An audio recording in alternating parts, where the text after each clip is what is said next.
This is your transfer case, and it's what lets you do things like this. Yep,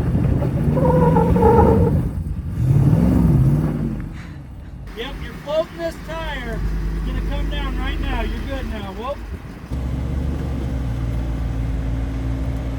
After a summer full of trail running and breaking in a new transfer case, it's time for me to change out my transfer case fluid. So let's head over to the table. I'll show you what you need to do the job yourself, and we'll get under the Jeep and get after it. This job does not require a lot of materials or tools. To get started, you'll want to make sure that you pick up some ATF fluid. Make sure that it is the correct type of fluid for the transfer case in your vehicle. So double check your owner's manual.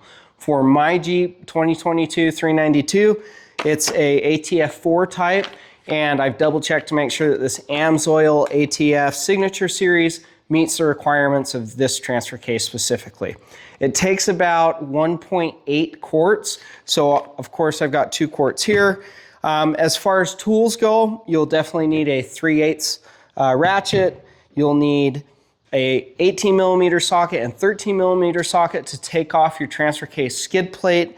And then for the actual transfer case fill plug and drain plug, you will need a 10mm hex bit. So that's what I have here. Of course, some shop towels always come in handy. Keep it clean.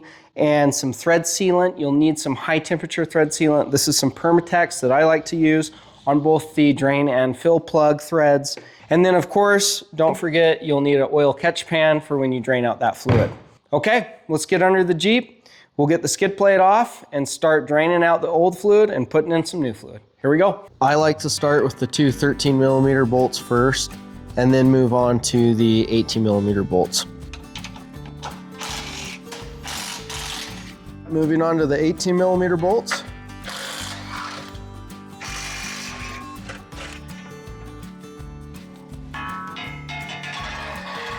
With the skid plate removed, we're ready to move forward with draining the transfer case. I'll note that I did add a layer of cardboard underneath the transfer case. That's just an additional layer of protection to keep oil off of my shop floor. And then of course, we'll be using our handy dandy oil catch pan. So let's get under there. We'll loosen the fill plug first, pull the drain plug, get the old fluid out, and get new fluid in. So you have your drain plug here, and your fill plug is up here. We'll loosen the fill plug first. So that fill plug is loose. We'll go ahead and pull the drain plug now.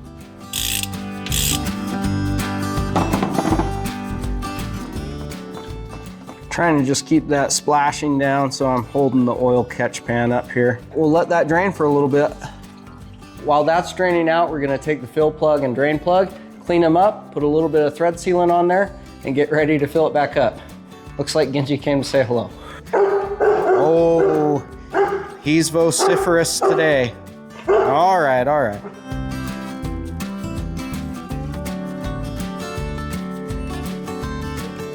Now we'll apply a little bit of thread sealant.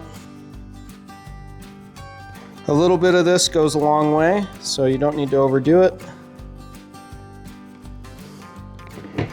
All right, those are ready to go.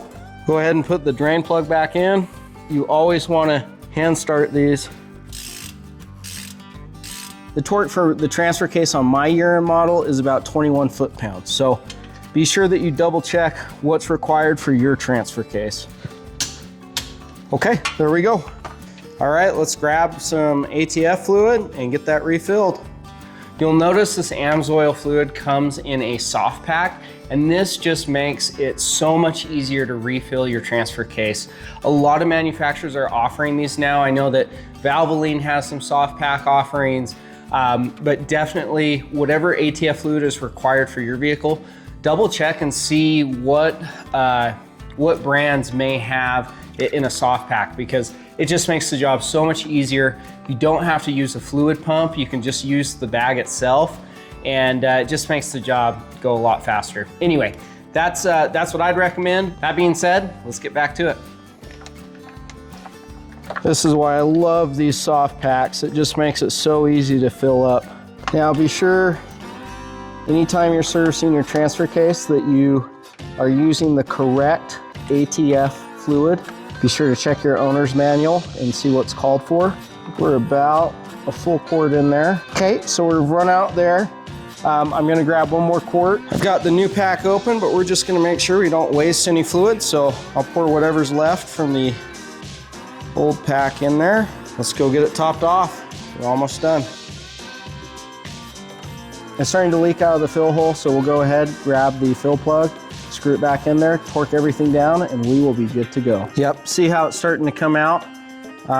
And I'm just wiping it to make sure that it is indeed overflowing. So that's how we know we can put the plug back in. Okay, we'll go ahead and torque that down. Again, for mine, it's about 21 foot-pounds, so not very tight. There we go.